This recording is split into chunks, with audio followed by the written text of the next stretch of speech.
අඩෝ කවිරුවා ගොඩ කාලෙක උඹ දැක්කේවා? ඒකනේ බං කොයිද මම මෙච්චර කාලෙක හිටියේ? ඒකනේ මංශාන් උඹ එන කාලෙක ඉන්නේ දැක්කේ. මේ දවස් ටිකේ මම වැඩ බං. ඊයේ තමයි මං ගෙදර ආවේ. පොඩ කාලෙකින් මම සෙට් වුණේ සිගරට් එකක් ඔබ්බුද?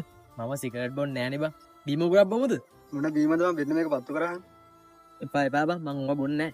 උඹ මාර චරිතයන්නේ බා. කොල්ලෙක් වුණාම සිගරට් එකක් පොණ්ඩේ බෑ. අනේ එපා බං. අපේ අම්මට තාත්තට අපේ අයියව නැතිනේ සිගරට් පීපු ඉඳ බං. අයියා නැති වුණාම අම්මයි තාත්තයි කොච්චර දුක් විඳනද කියලා මම මගේ ඇස් දෙකෙන්ම දැක්කා බං. අයියා නැතුනේ පිළිගාවත දිනා නේද බා. ඔව් බං. උඹලටත් පුළුවන් නම් ওই සිගරට් බොන එක නවත්තලා දාන්න. ඔය සිගරට් එකක් හින්දා උඹලත් උඹලගේ ජීවිත නැති කරගන්න එපා බං. නිකමට හිතලා බලහන්. උඹ ගෙදර යන්න පරක් වුණ දවසට ඔබේ අම්මයි තාත්තයි උඹට කොච්චර කෝල් ගන්නවද? උඹ නැති වෙන දවසක ඒ දෙන්නයි දුක කොහොම දරාගන්නේද බං? වැරදි දෙයකට අනුබල දෙන්න ඕන තරම් යාළුවෝ ඉඳී. හැබැයි ඊවට ප්‍රශ්නයක් වුණු දවසට එක යාළුවෙක්වත් ඔයාලඟ ඉඳී කියලා නම් මම හිතන්නේ. පොඩි වෙලාවකට විස හුස්මක් ඇදලා ඔයාගේ ජීවිතේ සතුටින් හුස්ම ගන්න තැන